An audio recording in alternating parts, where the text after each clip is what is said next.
we are kind of opening up the UI in a self-serviceable fashion so that we can say, hey, Apple does this, and here are the benefits of what Apple does. Here are the benefits from a sharing point of view or non-sharing point of view. So from an Android side, because you end up having to create your own applications, like Media Player, I think is the library that you use, and you do have to skin it up. And maybe we can provide some custom code where every playback creates its unique session ID. So then we can take this existing Apple specific thing to Android system as well and see how things go. Yeah, but I think there's also a balance. I mean, I think for prototype and all it's okay, but later if there's a productized version, I think there are privacy PII concerns you would run into if you have like a super persistent identifier that you always get from that device that you can associate with the user, and that's going to become a problem.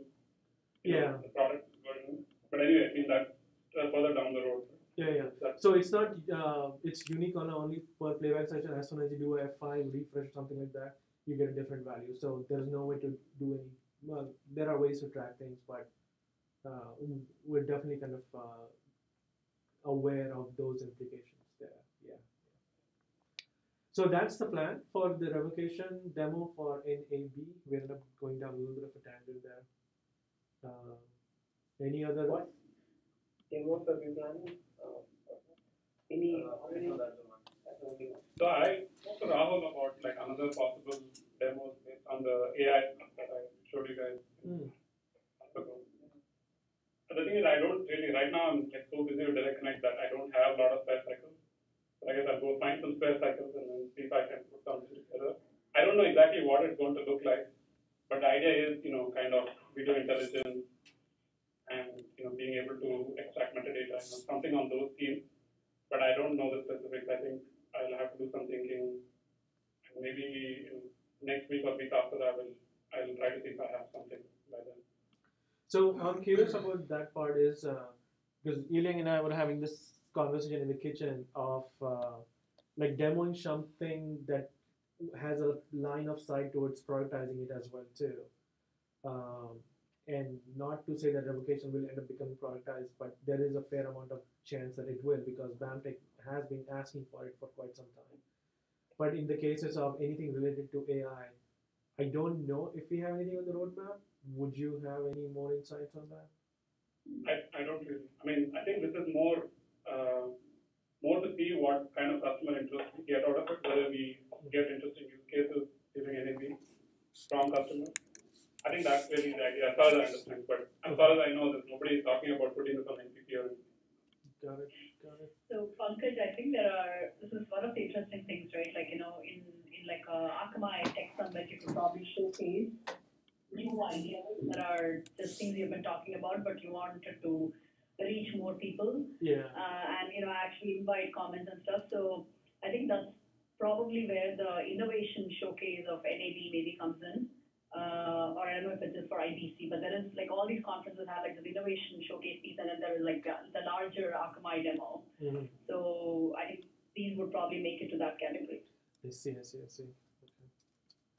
Yeah. I think there's a few variations that I think we've talked about, and I know I'd like your feedback from this group here on what you think might be helpful. Like, I think one of the things is like one of the demos that I've been working on, which I haven't quite finished, is this like doppelganger demo, where it looks at who you are and then tries to identify your doppelganger. It could be you'll have to figure out what that set is, whether it's like a celebrity set or Akamai employees or whatever. I think Akamai employees is probably not a good set to show in NAB. You don't want to expose Akamai employee faces in the show. So that might be kind of one thing. But the thing is, we'll have to take that and then sort of join the dots to how it ties the product use case. I think it's a little bit tenuous. The other thing is, to kind of play a stream and then identify some metadata from the stream, like whether this is a sports game or whether it's an ad. If it's a sports game, what kind of game, something like that. I love it. Yeah. There could be other things like if you identify some object in the game, then you start to play an ad based on that object, right? So, for instance, if you say, I don't know, if you see a car in a movie or something, there's a movie playing with a car, that you see in the movie, and then like an ad break that follows later, you see a car ad, something like that. Yeah, so inspired by your demo one couple of months ago on AI, we did something for Tech Summit, was it? About like program boundary detection. The idea being we detect program boundaries and create clips. It was a pretty crude demo. We didn't get much time actually to do anything there, but we wanted to, we took CNN's content as an example, and as the content was playing, we were looking at monikers, some visual identifiers within the screen to detect whether it's CNN content or not. And I think we wanted to take it further down and say that within the CNN content, can you break it down into different categories as well? So like breaking news or upcoming headlines or something like that. They always say breaking news anyway. Yeah, it turns out there are like 3 or 4 variations. You're picking now. So. Breaking news, and there is breaking, really breaking news. So, we kind of did that a bit, and so that could be something that we can take. There is the closed captioning or the subtitling aspect as well too, because I mean these APIs are already available. They seem to have a lot more. They seem to be a lot more translatable from a use case point of view, and I'm sure there's a whole bunch of things too. But I'm not sure how many APIs exist in the from somebody like AWS or IBM and such, who can provide this AI-related functionality. Yeah, I mean they have. I don't know about IBM. I haven't really used IBM a lot. Like most of like all the work that I've been doing is just like local work using like TensorFlow and things. It's all kind of locally built. But I think there's like a lot of the clouds are starting to put out APIs now. Like Google, for instance, in the demo I showed how Google's doing the whole cloud video intelligence thing, like where you give it a video and then it gives you like back a JSON with all the metadata in that video. So there's stuff like that that we can sort of say or we use direct connect to Google, to get you better rates or something. I don't know what the story is exactly, but we can sort of allow the customer workflow to happen on Akamai, but with Google help at the back end. That might also be a possible story. But I think at this point, I feel like the likelihood of me kind of having something is I think less than 50%. I'll probably know by the end of this month how much time I've had to kind of play around with this. But I think at this point, I don't think there's a strong guarantee that I'll have something. Okay. And I think we can, at least talking to Rahul, we'll make that decision by the end of this month on whether AI stuff goes in or not. Okay. Anything on MSL side? Multi-CDN, multi-account, personal broadcast? At one time, Rahul talked about WebRTC for NAB, but he hasn't talked about that lately. Srivastava, has he? Yeah, I'm not sure if that's going to NAB for sure. Never spoke of putting it on NAB, mostly trying it out and see how far we can go with that. Okay. I don't, Rahul has any ideas?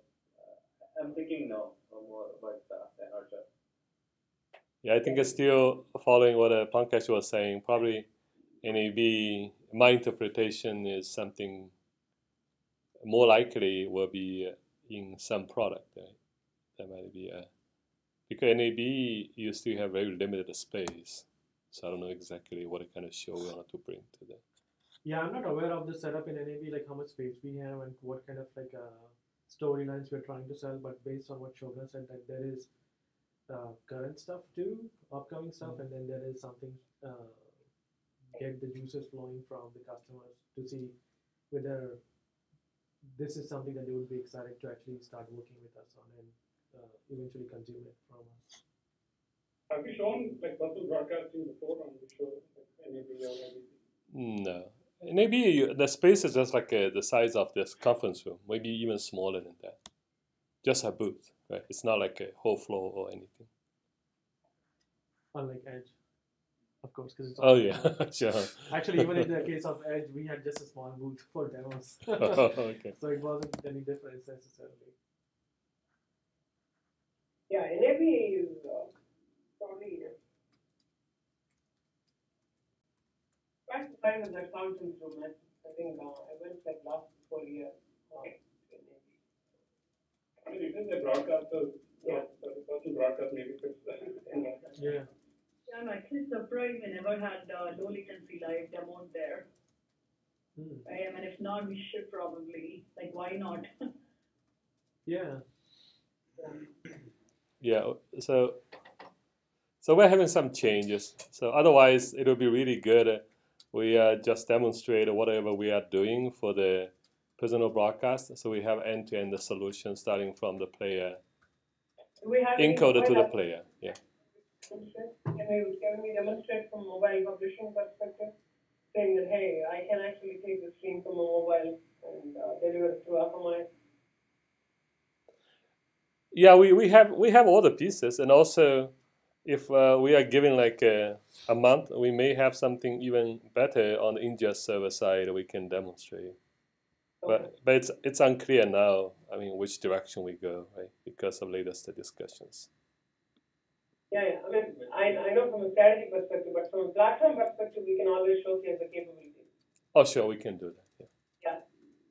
Cat Labs has their. Yeah. So if we have a Cat Labs kind of an application that we could run over Android or something like that, and then publish something into Ninja server, and then show the low latency, enable all the chunking encoded outputs on the SMTs and XBCs, and then show that we can do a latency of less than 4 seconds. Yeah, for that, yeah, there's one piece that's still missing from the encoder, which kind of stop us from using really chunky encoding from XBC. That's, but we can demonstrate a lot of. Still, we can show 3 to 4 seconds end-to-end latency from mobile phone to mobile phone. That's something definitely we can do. Yeah. Yeah, we should have some kind of a barcode, and then once we have the app installed, anybody who wants to try it out, be able to see the Akamai booth live and low latency, something like that. And then we can revoke the access time with revocation there. Yeah, sure. Right? Here's an app, just watch the content. No, not you. No, but is that the 3 to 4 seconds? Is that the best we can do right now, even like controlled settings? Yes. That with 1 second segments. So for TV, it would be like the segment size is just 1 second. Yeah, I think a demo environment, I think it will feel kind of high, especially if both the producer and consumer are in the same place. It extrapolates the difference. It looks like it's kind of long. Right? So I think in terms of that kind of off factor of the demo, I think it is. But if they are in 2 different rooms, I think that's fine. But if they are in the same location, it might be too slow. 3 to 4 seconds. Yeah. It elevates the difference, right? It elevates the gap actually. See, the text summit when Donnie presented that, I didn't feel it that way. It's pretty close to. I didn't feel the lag. But what is the lag? Same 3 to 4 seconds. I mean, the encoder is not fully optimized. They are struggling to make it stabilized in terms of software, but doesn't have all the tricks we can put in the encoder. So that's why it's much longer than I can show on the laptop as an encoder, and then you can play back on laptop. That we can show under 1.5 seconds. Now, is that the spin on personal broadcasts or just MSL in general through regular broadcasters? Just MSL, do some optimization on the encoder side, Okay. and optimization on the player side. You can comfortably see the end-to-end latency under 2 seconds. That's for sure. Because does that make for because I mean, if you're selling it to broadcasters who are running Elemental and such, they would say that okay, fine, it's all great but you have a modified version of the encoder that who knows what it is doing, and then we'll have to get these changes down to our Elemental or whatever encoder stack is, and we don't know. We don't even own these systems, right? We have leased it out and such. So I think that becomes a little difficult to sell this. Yeah, the partial segment downloader, for example, in XBC, we need to have the support in XBC on the playlist to make it transparent to the encoder. So now that feature is not in the encoder yet. So that's why I'm hacking the encoder to generate a playlist before even a segment is available. So that's kind of some of the hack we are doing. That's why it's not available in the CAS Labs encoder. Got it. And it wouldn't be available in other encoder either, just based on what you said. So I think if Venki, our baseline, I mean, baseline is a strong word, but we're doing 8 to 10 seconds of latency hand waving on MSM today. Yeah. We could just bring down the, if we can show anything which is 6 seconds or less, it feels like it is still is a good story. Vanilla players, vanilla encoders. Yeah, that should be the plan actually. We need to show some continuous improvements there. So we can't say that we'll be doing 8 to 10 seconds for the next 3 to 4 years. So we need to bring it down every year a couple of seconds. So what's the Facebook Live, what is their latency? What 5 seconds?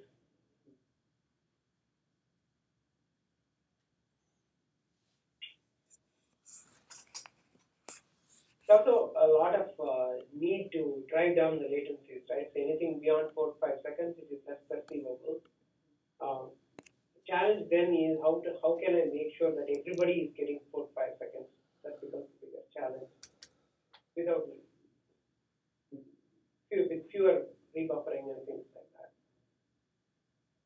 So scale becomes more challenging, right? And I mean, there's not a lot of value reducing that 3 to 4 seconds to 1 to 2 seconds, especially for personal broadcasting applications.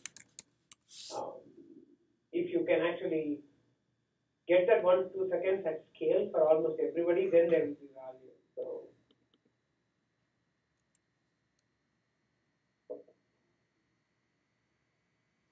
Is Facebook Live on RTMP or Dash? You know? We are doing HLS. RTMP in and HLS out, I think. Oh. And also there's On YouTube. Oh yeah. I was just saying, so like, RTMP comes up a lot in conversations I get involved with, and it seems like we do everything we can to try to end the life that, but yet everywhere we turn, it's always being used. What do you guys think? Do you experience that as well? Yeah, YouTube Live is still using RTMP, the one that I'm playing now. So 8 second end to end. And some company, they are even talking about FLV over HTTP. So FLV payload. FLV payload over HTTP. Still so people like using that. TS, you still have some kind of a streaming. Yeah, HT/1.0. yeah. Yeah, because it occurs to me anyway that from if you want to achieve low latency, it's pretty likely that as an input format you need something that streams video as opposed to chunk delivers video, right? So that I don't see much difference. It's more like a personal preference. So the company they use RTMP simply because they are more comfortable with RTMP by design itself. It's frame based, right? So. And a chunker, we can achieve something similar to that as well without a really change it to the protocol itself. So it's not a fundamental. We can achieve the similar latency either way. Yeah. What's the latency today in our system for CMAF? I'm sorry, I just changed the conversation. Go ahead, Christian. I was just going to say, but don't you agree that chunked formats require the encoder to buffer up a whole chunk usually before they even submit it to us? Chunk formats actually, with chunk inputs, HTTP can be comparable to RTMP. Yes. That's where the bridge comes in, right? Like when we enable chunk encoded outputs from the encoder as well as from all the intermediate components. Yeah.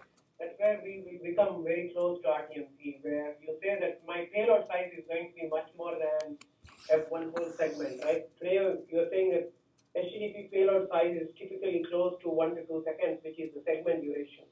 So the latency comes into picture when your payload size keeps reducing and goes all the way to the TS packet payload, which is 188 bytes.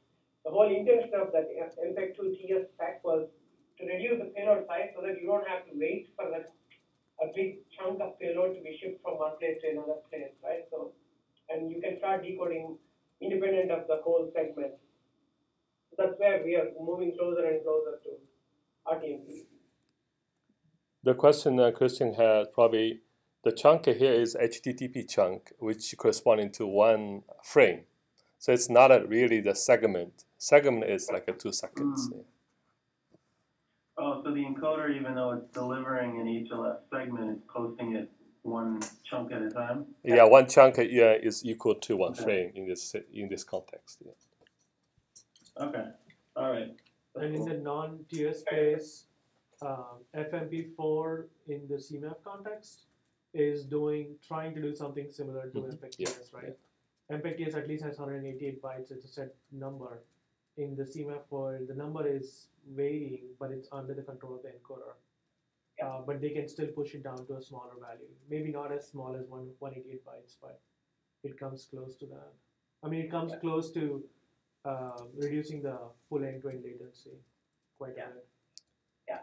In an HTTP world, reducing it too small also is not going to be beneficial because your HTTP header payloads and all should be comparable to the actual video payload. If it is too small also, then you have a lot more overhead there in terms of transmission overhead. So. Yeah, and so that's what they're saying with CMF2 is that bring down the chunk size to, let's say, 100 milliseconds or something along those lines. 100 milliseconds worth of data or a few frames gets created here and is being sent in. So it's a streaming sequence of frames or bytes. But the segment itself is not fully completed. So you can have 6 seconds or even 10 seconds. But from a latency point of view of end-to-end, you still have a very good number. The downside of having a larger segment is that now switching will take some time, but maybe that's not such a big consideration. And if it is a big consideration still, you don't have to go for... Switching still can happen within the same duration. You can still switch every 2 seconds or so, right? Bitrate switching can still happen within the same granularity. Sure. If you want to have some encoding efficiencies, you can choose to go for a higher segment duration, like 4 or 6, something like that. If you're having problems with 2 seconds, maybe your number of HLS manifest requests or something along those lines. So you can still go for a higher segment duration, but still maintain a very low latency, hand-waving latency or glass-to-glass latency, because smaller chunks are being created by encoder and sort of being streamed into the network. There are 2 issues with that. So one is the switching. You can only switch at a segment boundary. Correct. So if the segment is longer, then it means the time to the first frame will be longer. Whenever someone tuned in randomly, it might be in the middle of a segment. You have to wait until the next one. So that's one. Another one is that typically, especially the browser-based player, the API, what is the API? XHR API, it only can consume the data after the transaction is finished. So even though you do the chunking encoding, but the transaction is still at the segment level. So they have the new API, which is what they're using in Dash. The fetch API. So that if you have the fetch API, then you consume the data as it comes in, then you can indeed break a boundary, but only for end-to-end latency. Yes. Not for the switch. Yeah. So that's so we have requested a few optimization to CAS labs. If they implement all of them, it will do exactly like you said. So now we can actually go back from the limitation will only be by the switching latency. It's not by the end-to-end latency. Yeah. So we can increase the segment duration to 2 or even 3 seconds based on that.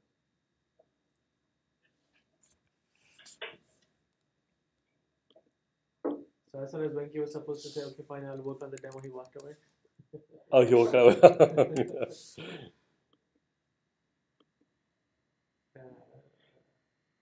Any more thoughts or something like that on what we could do, would want to do by maybe?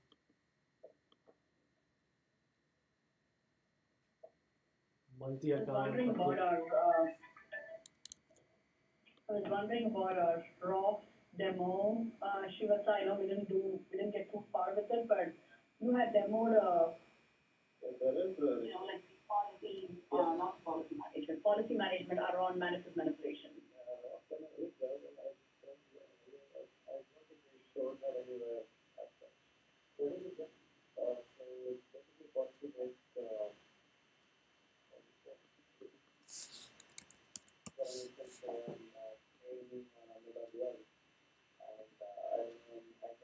Can you speak up just a little bit, or probably like away from something? Yeah, okay. Better now? Yeah, it's better now. Yeah. Okay. So ROF is basically mostly the policy-based, like WSB policy-based actions which ghost material I can do. For instance, that become like a stream. I can on the go say, hey, take down this particular, what do you say, particular bitrate out of this. So it can do that on the go. So someone can say that, hey, take this out, and you can just do that immediately. It's taking effect on those. Mostly saying that instead of going from waiting for 2 hours for the ghost material to be deployed and then try things, you can always take this immediately. These optimizations can be done immediately. The tapioca based? Yes, it is tapioca based. And mostly it's more about the speed of it, like how fast you can change things. And also another thing was one of the major what do you say examples of like basically changing the TCP for protocol optimization team. They could try different layers of TCP on the go, and basically on the go side we could just say for random 30% just deliver this. And on the log side we can just monitor how things went. Things like that. So, but also to make these changes, you need to do some work beforehand so that this particular option can be given to be changed on the flow. So what is the time for the propagation? It's immediate. Basically, what Ghost is doing is we can basically set a Ghost serial for cache, how long it wants to honor a policy. So if you just set it to 0, it will, for every request, it will go check the policy and then act on it. So yeah, I think in production it's around 30 seconds. Am I right? For WLT, so I said like to 30 seconds there and change after that. it's like it is like 30 seconds around in production, but yeah, can be changed to anything. That's probably the premise. And regarding where it's going, it was an MVP 6 or something. But yeah, I don't know what happened later. We definitely didn't show it in any of the shows for sure. I think they were initially just from a bunch of internal teams, okay, and some of them are. And I think some of them said we need something quicker and faster than the ambitious thing that we had put together as part of I think they went about with their own, and lately at least that's not been, I'm not been saying. So that can also be a good candidate to show, but depends on how it's being prioritized around. So that kind of like rapid optimization through Tapioca is probably going to pick up steam through this thing called Nemo. I don't know what it stands for. Maybe it's just like a Finding Nemo thing from a movie. Somebody decided to pick up a name rather than having some conceptual contextual meaning there. But Nemo is, I just got familiar with that. It's a means for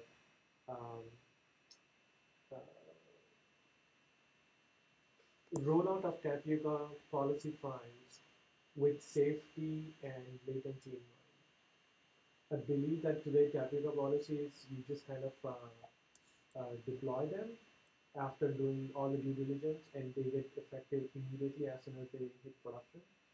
But there is no kind of checks on it as to how it's actually behaving from a live checking point of view, something along those lines.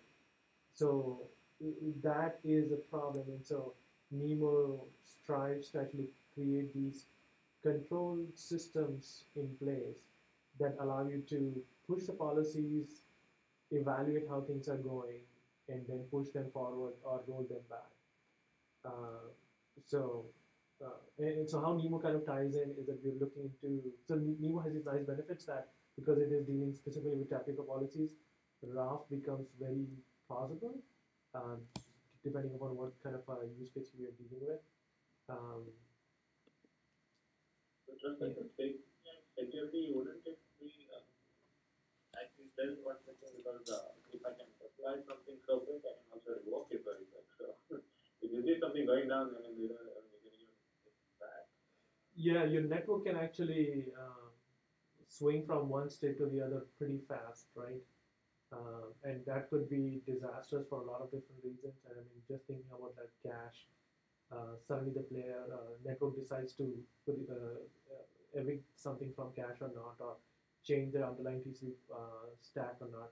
So yeah, it can be disastrous, but I think one thing with Nemo is that it allows you for machine selection, so that you can say, like the zoning approach we have today. The zoning approach is great in the sense that you can deploy to a handful of machines and then take baby steps forward.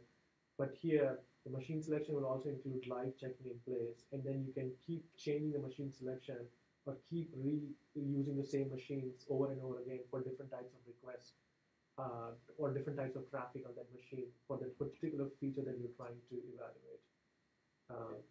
So Nemo will try to bring in some guarantees around Tapioca policies, which then we can exploit towards rolling out features like ROC and such.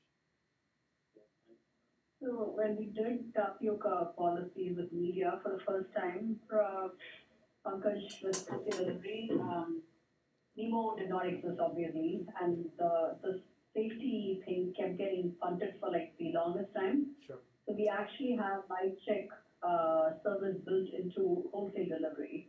Oh, so okay. we run some live checks. It takes time. Like you can, we rolled it out, I believe, recently with, so it's been around for a while. So we built it first, and then platform kept poking holes on it for the longest time, and this is their project that's coming out after a long time.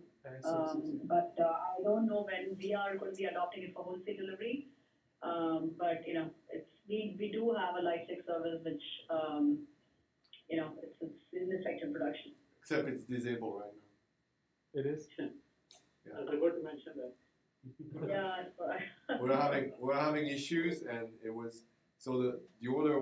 Technically, what you're supposed to do, you're supposed to live check, and then you promote the policy. Yeah. But what was deployed was a parallel kind of one, so we would always promote the policy anywhere, and then do the live check afterwards. But I also noticed that when I joined, nobody was actually paying attention to live checks failing.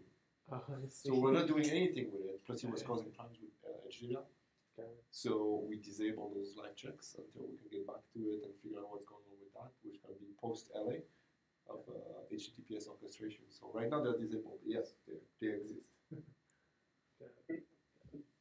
So the live check, we are actually simulating some traffic. Well, how does a live check? So we're basically making the call. We're isolating a ghost, makes a call to that policy, make sure that the ghost does not crash. Basically, wrong. That's all. That's very basic.